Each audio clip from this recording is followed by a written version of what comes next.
자, 번역이 좀 매끄럽지 않아도 그냥 참고를 좀 해주시기 바랍니다. 제가 좀 설명을 다시 드릴게요.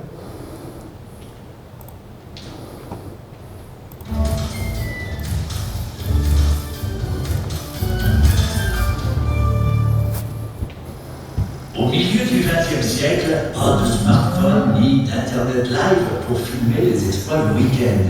Mais il y a le cinéma amateur. Un manuel, paru aux éditions Paul Montel-Paris, donne de précieux conseils à tous les propriétaires de ces épatantes petites caméras qui filment en couleur et qui sont à peine plus grandes qu'un appareil photo.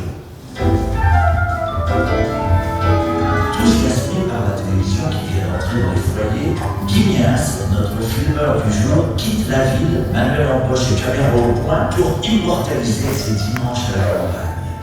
Le dimanche, Guy le passe avec Colette, sa jeune et jolie épouse. À l'époque, un ouvrier gagne 580 francs par mois quand une caméra bas de gamme en vaut déjà 600. Mais Guy est commercial pour les PTT, l'ancêtre de la Poste, et grâce à son métier, il possède aussi une voiture. C'est bien pratique pour rendre visite à beau papa, à belle maman, à la belle sœur et à son très jeune beau-frère, pour voir toute la famille qui s'est réunie pour passer devant l'objectif. Mais le manuel met en garde les filmeurs. Le chapitre comment composer des scènes intègres. Un bout alterné plan large, moyen et gros plan. Puis il insiste sur la construction dramaturgique de la scène filmée. Introduction, développement, conclusion. La séquence de cinéma emprunte au théâtre sa logique d'unité de lieu, de temps et d'action. Le cinéma, même amateur, c'est sérieux. Mais Guy n'impose refus d'être sérieux. Il préfère décidément filmer sa femme que de filmer avec elle. Et le voilà qui invente le série en 1963.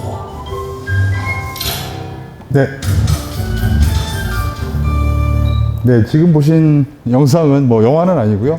프랑스에서 텔레비전에서 간단한 미니 마가진 프로그램이었는데 1950년대에 아마추어 필름이 어떻게 만들어지는지를 실제 자료를 가지고 잠깐 소개를 했습니다.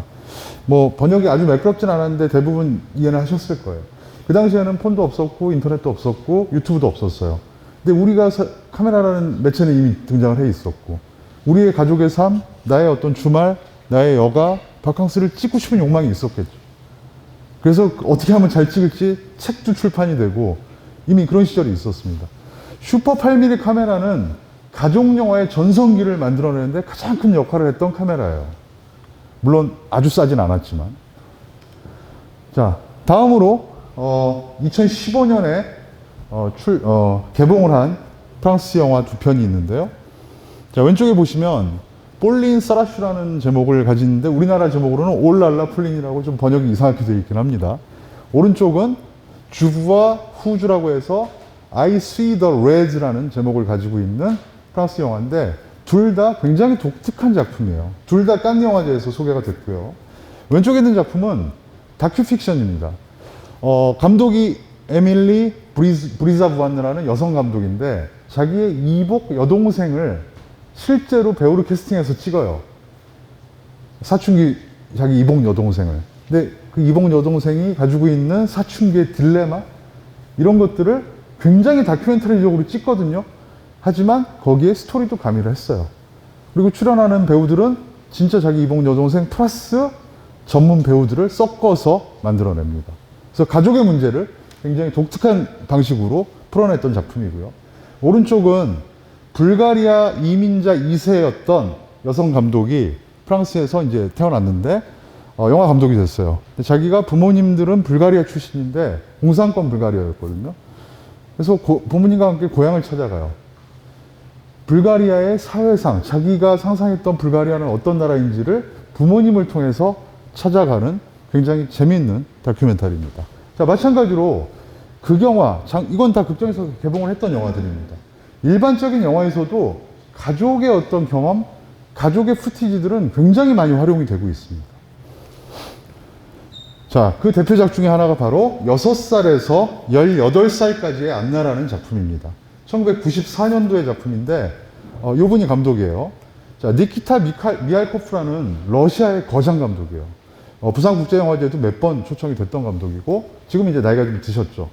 근데 이분은 이제 극영화도 만들었는데 굉장히 규모가 큰 서사 영화를 만들었던 분이거든요.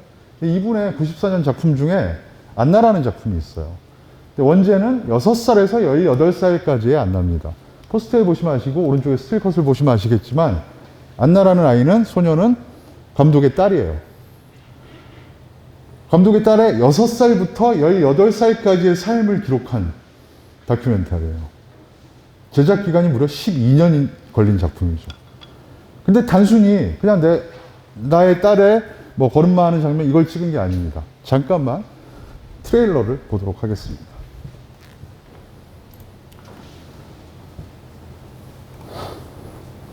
자, 러시아어라서 한국어로 좀 어색하지만 번역을 하도록 하겠습니다.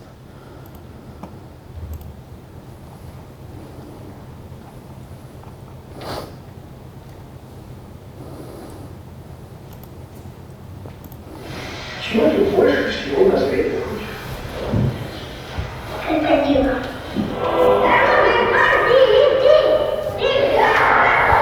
Ну, вообще, когда что? Сейчас. Что? Природа. Я бы хотела, чтобы весь советский народ никогда не забывали о Дмитрии Черкесове.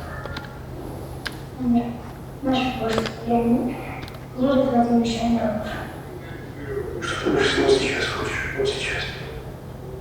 Чтобы вы выбрали хорошего правителя Ну, что происходит? и стройка. Все ли ясно, что мы затеяли в стране?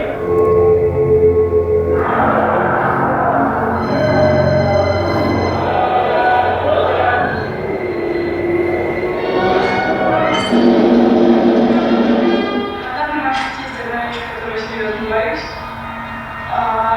это для меня лично будет терять какой-то внутренний мир.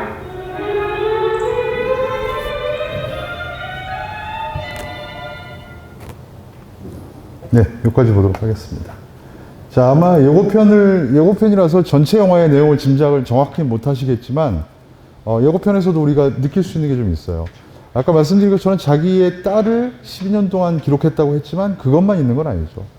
자신의 딸의 성장 과정과 러시아, 소비에트 시절부터 러시아의 근현대사의 과정을 두 가지 트랙으로 같이 버무려서 만든 굉장히 놀라운 작품이에요. 만약에 가족, 그러니까 딸의 영상 부분이 없었다면 굉장히 드라이한 TV 저널리즘적인 다큐멘터리, 역사 다큐멘터리였을 거예요. 근데 거기에 영화 감독의 아주 주관적인 경험과 자신의 가족인 딸을 찍음으로써 역사와 개인사가 변주되고 있는 거죠. 자, 이런 식으로 가족을 찍었던 후티지 영상들은 거장 감독들에게도 굉장히 많이 활용이 되고 있습니다. 자, 다음 작품은 뭐 영상을 보여드리진 않을 텐데 또 한 가지 유형이 등장을 하는데요. 프랑스 출신의 소피 브루디에라는 감독과 미리암 아지자라는 감독이 공동 연출한 우리들의 소리 없는 흔적들이라는 작품이에요. 99년도에 부산국제영화제에서 상영이 됐던 작품인데 아마 짐작하실 거예요. 여기 모습이 약간 한국 사람 같죠? 입양아 출신 감독입니다. 자, 브루디에 감독은 저렇게 얘기를 합니다. 전 한국에 돌아간 적이 없습니다. 4살 이후에 제 삶의 근거지는 프랑스이고 한국에는 내 흔적이 하나도 없습니다. 다만 몸에 새겨진 이 흔적뿐. 자, 4살의 나이에 프랑스로 입양이 된 브루디에 감독은 자신의 몸에 새겨진 흔적을 따라서 기억을 거슬러 올라가면서 한국인의 정체성을 하나씩 퍼즐을 맞추어 가듯이 풀어냅니다. 굉장히 아름다운 영화거든요. 다큐멘터리입니다. 그리고 자신의 지금 현재 양부모들을 또 출연을 하고 한국 방문의 과정도 나오고. 근데 이 작품이 놀라웠던 지점은 입양 문제고 입양아 감독이 만든 작품인데 보통 입양 문제를 다루는 방식이 입양이라는 사회적인 문제, 구조적인 문제를 주로 다뤄왔거든요. 근데 감독은 자신의 몸에 난 상처들, 어떤 흔적들, 그 몽고 반점이라든지 자기의 육체성을 가지고 자신의 정체성을 찾아가요. 그래서 굉장히 씹딜한 아주 뭐라고 표현할까요? 여백도 많고 굉장히 아름다운 작품이 탄생을 했습니다. 마찬가지로 가족을 테마로 한 영화입니다. 자, 너무 유명한 작품이죠? 혹시 이 작품 보신 분 계신가요? 트윈스터즈. 못 보셨어요? 못 보셨으면 꼭 보세요. 이거 IPTV에서도 나오고 되게 재밌거든요. 자, 예고편 잠깐 보도록 하겠습니다.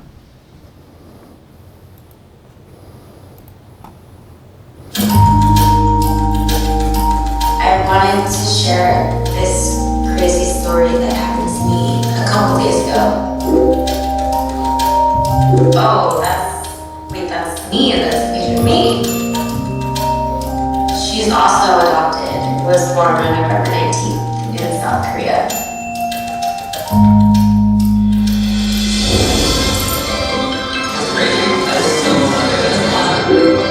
Hi, oh my god, this is so weird, like the parent trap.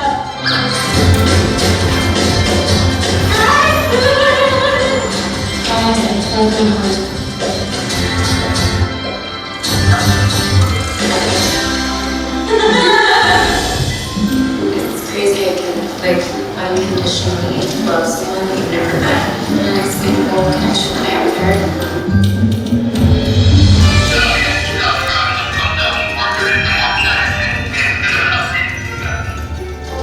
She felt that she didn't choose to be adopted. She was kind of thrown into it. For her, it was kind of traumatic. Sometimes when I was a kid, I felt lonely, but I couldn't explain why. So I felt like saying Bethany maybe was just losing Sam. It has nothing to do with anything that ever imagined.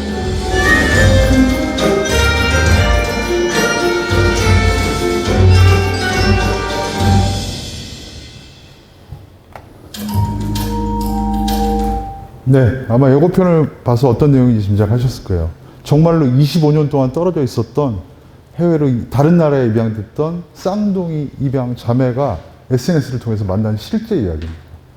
정말 기적 같은 일이 벌어진 거죠. 부산국제영화제 2017년에 상영을 했거든요. 감독들도 왔고. 한 명은 런던에 있었고 한 명은 파리에 있었던 거예요. 뉴욕에. 둘이 만납니다. 자, 가족 영화에 정말 놀라운 기적 같은 일이 벌어진 사례였습니다. 네, 좀 전에 트윈스터까지 우리가 같이 봤는데요. 다음은 이제 약간 조금은 전문적이고 아주 대중적이지는 않은 부분이긴 한데, 그래도 영화 좋아하시는 시네필들이라면 좀 알아두셨으면 하는 내용이라서 사실은 저는 이 부분이 제일 흥미로워서 잠깐 넣어봤습니다. 자, 왼쪽에 보시면 스탠 브라키리즈라는 미국의 언더그라운드 시네마, 아방가르드 영화의 거장 감독이에요. 이분이 지금 집에서 부인하고 같이 영화를 만들고 있는 장면입니다. 자, 오른쪽은 2019년에 돌아가신 뉴욕의 소위 말하는 아방가르드 영화인들의 정신적인 아버지였죠. 요나스 메카스라는 감독의 스틸 사진입니다. 자, 가운데는 동국대학교의 핍 초도로프 교수님이라고 있는데 미국 분이에요. 근데 그분이 영화를 한 편 만들었는데 그 영화 제목이 Free Radicals라는 제목입니다. 자유로운 급진주의자들. 자, 이 작품은 국내 DVD로도 출시가 되어 있고요. 그 다음에 한글 자막도 다 소개가 되어 있습니다. 자, 여기에 나와 있는 마야 데렌, 한스 리히터, 모리스 르메트 같은 다양한 전 세계 실험 영화 감독들의 이야기를 담아낸 아주 재밌는 작품입니다.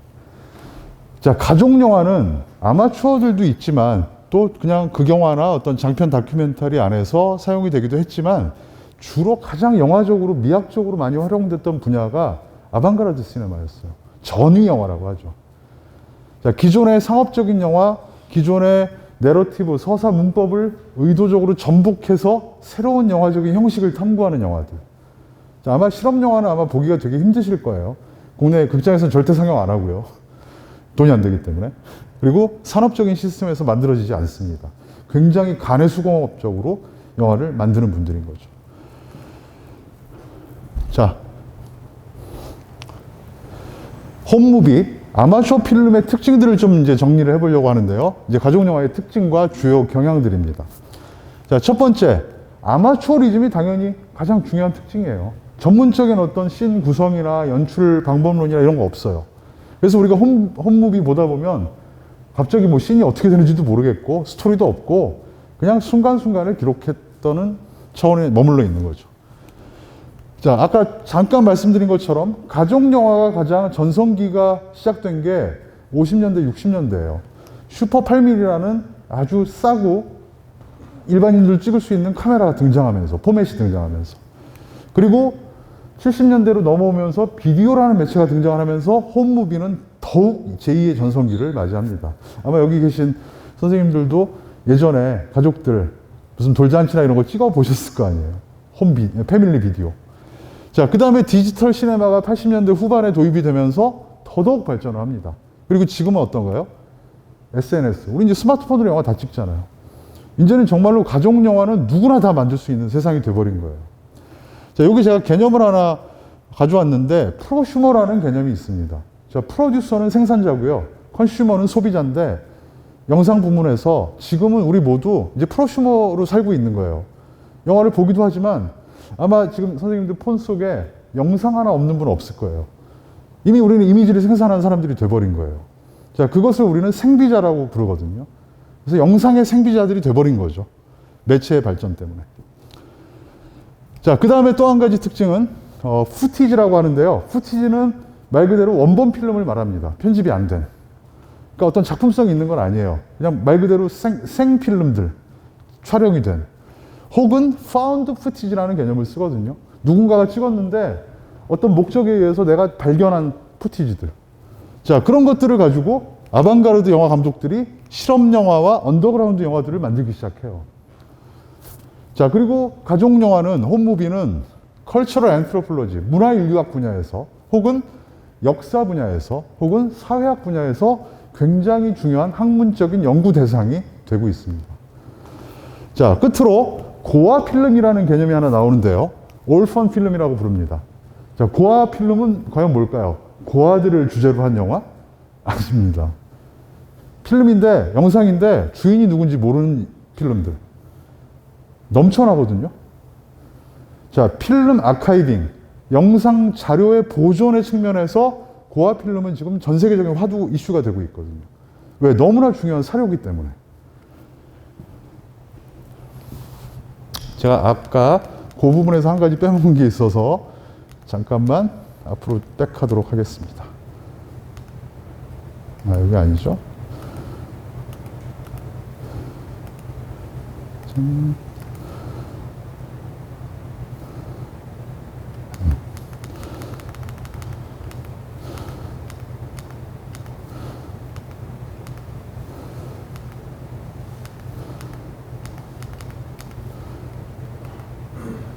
뒤에 나오나 보네요. 죄송합니다. 네, 고아 필름 얘기까지 했습니다. 아, 여기 나오네요. 바로 답에 나왔네. 자, 아까 홈무비 데이라는 그 프로젝트를 한번 소개를 드렸는데, 오른쪽에 뭐 영문으로 되어 있긴 한데 우리에게 너무나 유명한 감독이죠. 마틴 스콜세지 감독이 이 홈무비 데이라는 프로젝트에 대해서 다음과 같이 얘기합니다. Saving our film heritages should not be limited only to commercially produced films.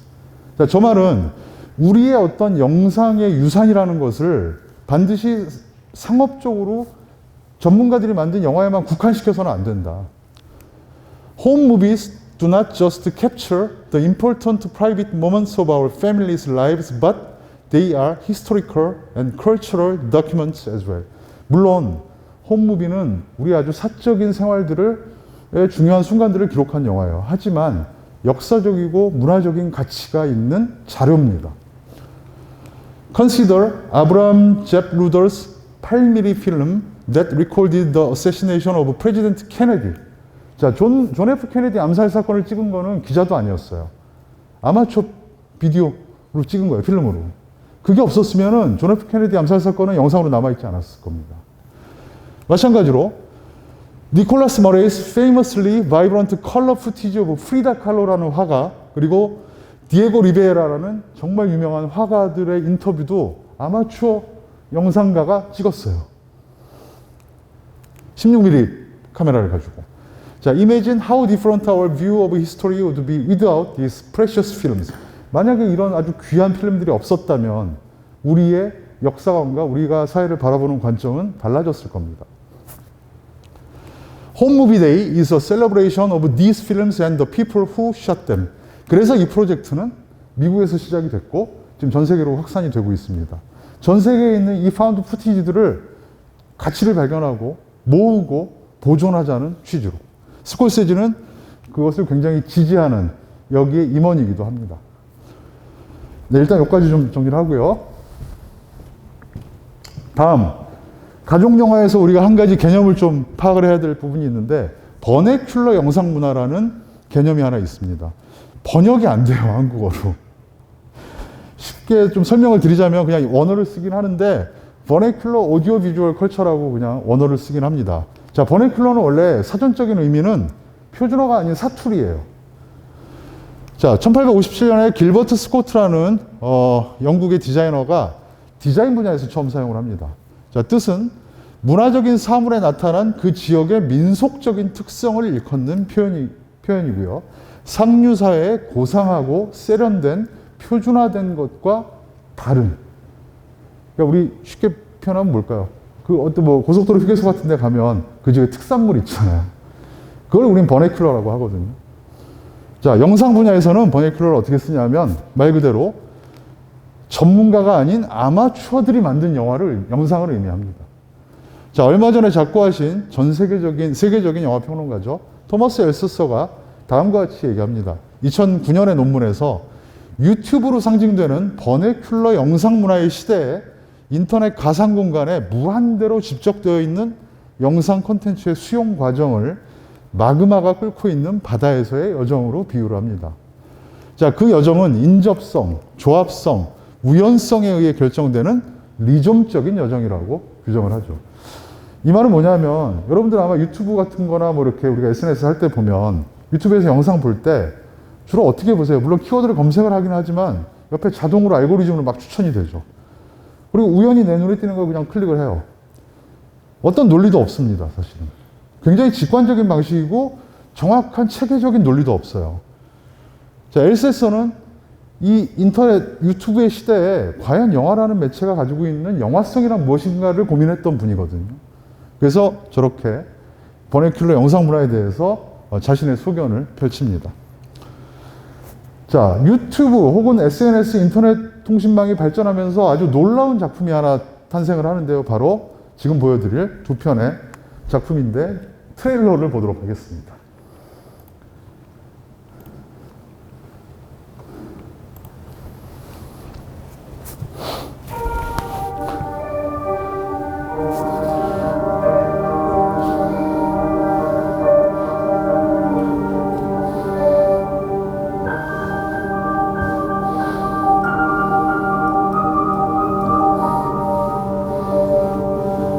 Good morning, everyone.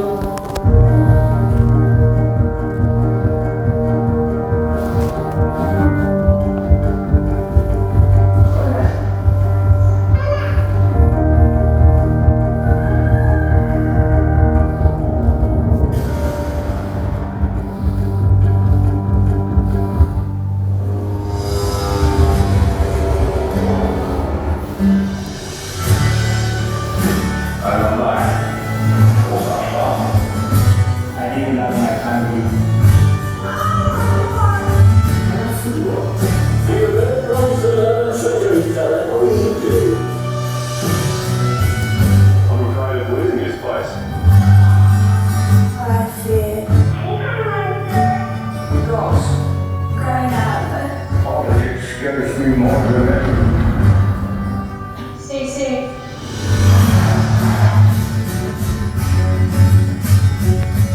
When I close my eyes, I can see all my different people in the world. I can feel it, I can touch it, I can see it.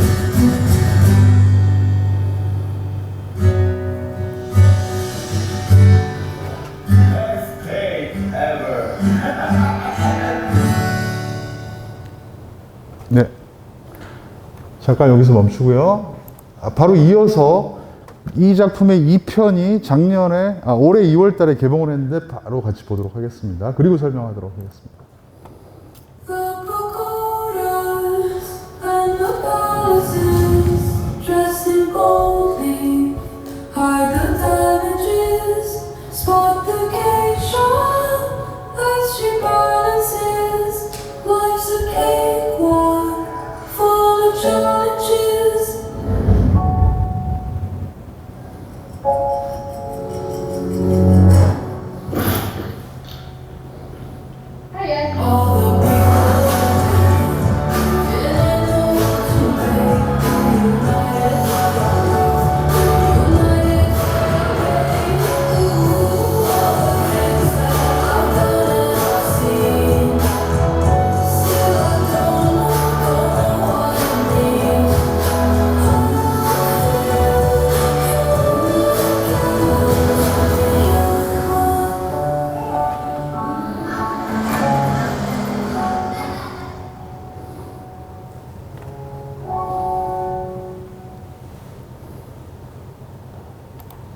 자, 혹시 대략 어떤 컨셉인지 아시겠어요?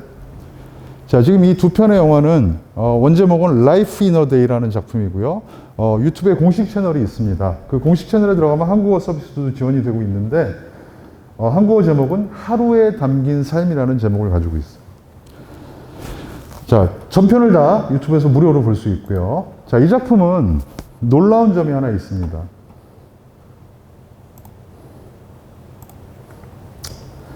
우리는 이런 유형의 작품을 참여형 웹 다큐멘터리라고 해요. 자, 그 말은 뭐냐면 데이터베이스 플랫폼을 활용해서 콘텐츠 차원에서 크라우드 소싱을 하는 거예요. 자, 앞에 보면은 두 편 모두 다 거기 그렇게 나올 거예요. Produced by Ridley Scott, Directed by Kevin MacDonald. 자, 리들리 스콧은 우리에게 너무 유명한 SF 블레이드 러너를 제작한, 연출한 감독이자 제작자죠. 미국 헐리우드에.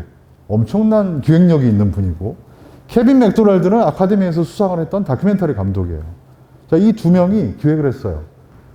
2010년 7월 24일에 유튜브에 채널을 하나 개설해서 전 세계 네티즌들에게 공지를 하나 합니다. 당신의 하루의 삶을 찍은 영상을 우리에게 보내주세요. 수만 편의 영상들이 들어왔어요. 그걸 가지고 셀렉션을 해서 장편 다큐멘터리를 만든 거예요. 그래서 Produced by Ridley Scott, Directed by Kevin MacDonald, 그 다음에 뭐가 나왔죠? Filmed by You. 촬영 감독이 없는 영화예요. 기존의 영화의 관습을 완전히 뛰어넘어 버린 거죠. 근데 이게 가능할 수 있었던 것은 SNS였던 거예요, 사실. 인터넷이 없었으면 시도 못하는 작품인 거죠, 사실. 그리고 2020년에 2편을 기획을 했습니다. 그래서 두 번째 봤던 영상은 예고편이 아니라 프로모션 런칭이에요.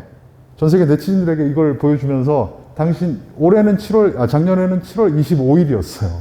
10주년 기념으로 2편을 출시를 했는데 거기에 들어온 작품, 영상들은 수만 편에 달했어요. 근데 그 중에서 어떤 기준을 가지고 선택을 해서 편집을 했을까? 테마를 정해서 편집을 했어요. 그리고 상당 부분은 가족 이야기들이 많습니다. 자, 우리가 홈무비 혹은 패밀리 비디오, 그냥 우리 책상 서랍 속에 있는 테이프에만 머물러 있던 것들이 작품의 원재료로 사용이 되기 시작하는 순간들인 거죠. 네, 그와 유사한 사례가 하나 있는데요. 조금 전에 봤던 게 집단 참여형 크라우드 소싱 형식의 다큐멘터리였다면 인터랙티브 다큐멘터리라는 형식도 존재합니다. 자, 인터랙티브는 상호작용이라고 해석을 할 수 있겠죠. 자, 플랫폼 1418이라는 제목을 가진 프랑스 작품인데요. 인터넷 플랫폼이 있습니다. 자, 1차 대전사를 주제로 다루고 있어요. 근데 한 가족의 이야기를 가지고. 저 플랫폼에 들어가 보면 한 가족의 이야기, 그 당시에 살았던 프랑스의 한 가족사를 다루고 있는데 그 당시의 후티지 영상들, 그 당시의 사진들, 그런 것들이 가족 구성원들을 가지고 구성이 돼 있어요. 자, 역사적인 관점을 한 가족의 이야기로 풀어내는 거죠. 자, 이 작품도 굉장히 새로운 형식의 시도입니다. 파리 3대학 교수들이 기획을 해서 제작을 한 창작과 연구가 결합된 방식이었던 거죠. 자, 가족 구성원에 의해서 가족의 삶에 대한 내용을 담은 영화로 가족 상영을 위해서 촬영되는 게 주로 홈무비예요. 자, 우리가 집에서 찍은 돌잔치 비디오를 극장 개봉을 할 수 없잖아요. 그죠? 그걸 주로 누가 보죠? 가족들이 보는 거예요. 근데 일반적인 영화랑 달리 가족 영화를 보는 관객인 가족 구성원들은 이미 그 필름에 담긴 상황을 직접 그 순간에 있었던 사람들인 거예요. 자, 우리가 극장 가서 기생충을 볼 때 우리 기생충 어떻게 찍었는지 모르고 보잖아요. 근데 홈무비의 특징은 뭐 다는 아니더라도 대부분 내가 그 순간에 있었고 내가 찍힌 사실을 알고서 영화를 본다는 거죠. 그러니까 이미 약속된 코드들이 있는 거예요. 자, 그러다 보니까 미완성 혹은 완결성이 낮은 서사 구조를 가지고 있어요. 스토리가 별로 탄탄하지 않아요. 그냥 되게 단절적이야. 자, 가족 구성원들만이 공유하고 인지하고 있는 상황을 주로 다룹니다. 그리고 한 편의 영화 작품이라기보다는 일종의 앨범. 근데 그것이 다만 영상 앨범인 거죠. 자, 가족 영화는 대부분 또 어떤 순간들을 찍을까요? 가족의 행복한 순간을 많이 찍어요. 예를 들면 부부싸움을 하는데 찍는 분이 있을 수도 있겠죠? 근데 잘 안 찍을 거 아니에요. 그죠? 그래서 가족 영화의 특징은 새드 무비가 없어요. 다 행복한 순간이야. 자, 실험영화 감독들은 그 가족영화의 행복한 순간 이면에 있는 갈등과 어떤 슬픔과 문제점들을 파고드는 사람들인 거고. 자, 가족 구성원이 관객인 동시에 등장인물입니다. 당연한 얘기죠. 자, 영화적인 내러티브 구성을 위한 시점이 없어요. 작가적인 시점이 없는 거예요. 그리고 다중 시점인 경우도 있어요. 예를 들면 돌잔치에서 아빠가 막 애기 찍다가 아빠가 뭔가 나가서 애기랑 뭐 해야 되면 카메라 넘기잖아요, 누구한테. 그럼 시점이 바뀌는 거예요. 그러니까 작가적인 시점이 존재할 수가 없는 거죠. 다중 시점이 막 펼쳐지는 거죠. 주로 지금은 많이 달라졌지만 비디오 시절까지만 해도 카메라를 한 가정에서 잡는 대부분의 경우는 아버지들이었습니다. 어머니들이 잡는 경우는 많지 않았던 것 같아요. 어떻게 보면은 가부장적인 권위적인 시선이 들어갈 수밖에 없었던 거예요. 자, 실제로 재작년에 프랑스의 여류 소설가가 자전적인 소설 하나 출판하는데 거기에 그런 내용이 나오거든요. 나는 어려서 아버지가 자기 크는 모습을 안나처럼 계속 찍었대요. 근데 그게 너무 싫었대. 특히 어떤 순간까지 찍냐면 애기 작은 소녀니까 아빠가 애기가 오줌 누는 것까지 찍는 거야. 근데 자기는 그게 너무 싫었다는 거야. 자, 그런 어떤 권위적인 시선이 존재할 수도 있습니다. 특정한 시점, 아버지의 시점이 존재하는 경우에 문제와 갈등이 벌어질 수도 있죠. 향후에. 자, 피상적인 행복의 순간 이면에 존재하는 갈등의 상황을 포착한 영화들이 바로 실험 영화들입니다. 자, 지금 잠깐 짧은 한 장면을 보여드릴 텐데 우리나라에도 꽤 잘 알려진 예술영화 감독이죠. 키에슬롭스키라는 감독의 그 영화입니다. 카메라 광이라는 작품인데요. 그거의 짧은 한 장면을 잠깐 보도록 하겠습니다.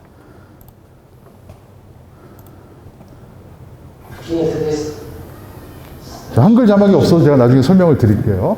자, 지금 아버지가 8mm 카메라를 들고 집안에서 뭔가를 찍고 있어요.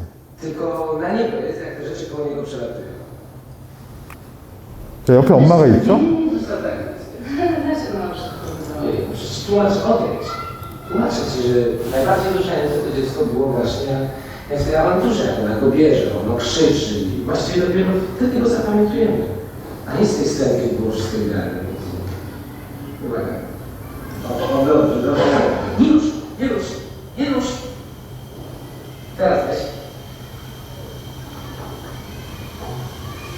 Dobrze, dobrze.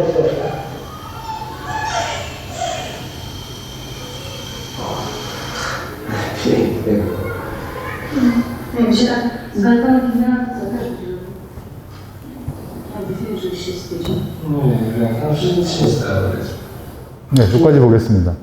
자, 아마 이제 한글 자막이 없어서 설명을 좀 드려야 될 것 같은데, 이 장면은 뭐냐면, 영화 제목이 카메라 강이고 장편 상업 극영화, 예술 극영화예요. 등장인물은 주인공은 아버지입니다. 아버지는 아마추어 사진광이에요. 사진 애호가야. 근데 이제 헝가리 영화거든요. 그 당시에 정부, 공산권 정부로부터 이 사람이 어떤 아르바이트라기 하긴 뭐하지만 어떤 명령을 받습니다. 카메라를 잘 찍으니까. 어떤 저널리즘적인 다큐멘터리를 찍으라고 정부에서 카메라를 줘요.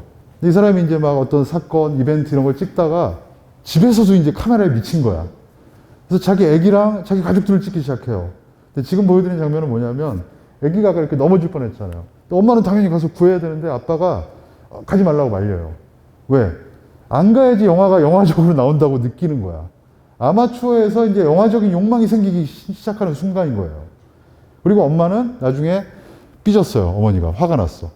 당신은 아마 어떤 대사가 나오냐면 아기가 발코니에서 떨어져도 당신은 찍을 거지 라는 대사를 하면서 부부간의 갈등이 벌어지는 한 장면이었습니다. 자, 이 영화를 보여드린 이유는 앞에서 설명드렸던 아버지들이 카메라를 잡기 시작하면서 이런 현상들이 많이 벌어졌어요. 영화 감독으로서의 욕망들이 막 이제 싹 트기 시작한 거야. 근데 홈무비는 그래서는 안 되거든요. 자, 그 얘기를 좀 드렸고요.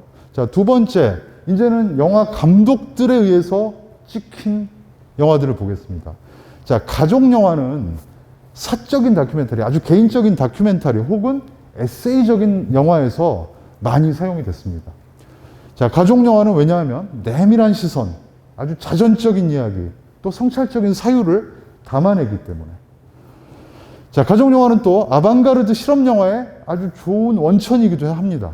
자, 1인 혹은 소수의 제작진, 아주 내밀한 프라이버시의 소재들, 그다음에 관객층도 극장 개봉 아예 염두에 안 두고 찍어요. 시네필들만 보는 거예요. 의도적인 거친 표현, 굉장히 조악하죠. 이미지 퀄리티나 미장센이나. 자, 그런 것들을 실험영화 감독들은 오히려 헐리우드 문법들을 전복하고 파괴하기 위한 미학적인 전략으로 사용을 하기 시작합니다. 자, 그런 목적으로 하는 아방가르드 실험영화 작업 방식이 아주 유사해요. 굉장히 간해수공업적이라는 거죠. 자, 슈퍼패밀리 비디오 얘기는 했고요. 자, 이런 분들, 그 다음에 도메스틱 필름 얘기와 반가족 영화 얘기가 조금 남았습니다. 자, 도메스틱 필름은 홈무비는 아마추어였다면 이제는 전문적인 실험영화 감독들이 집 안에서 영화를 만들었다는 개념으로 번역을 최근에는 가정영화라고 번역을 하고 있습니다. 좀 어색하긴 해요.